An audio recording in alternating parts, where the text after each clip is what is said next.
Gestione dei minori stranieri non accompagnati. Il presidente di ANCI Veneto, Mario Conte, a colloquio a Roma con il ministro dell'economia Giancarlo Giorgetti, insieme al presidente nazionale dell'Associazione dei Comuni Gaetano Manfredi.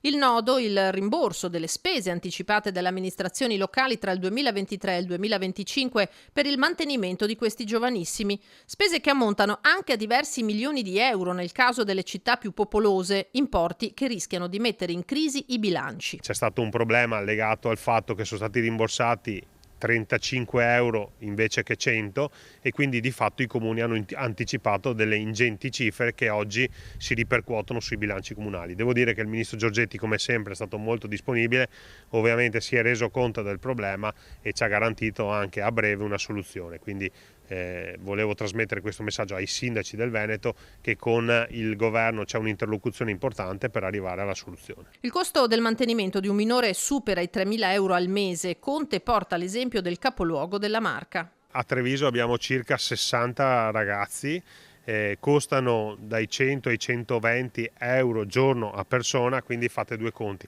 Ma il comune di Padova, il comune di Verona, che sono comuni più grandi, hanno delle cifre ancora più importanti.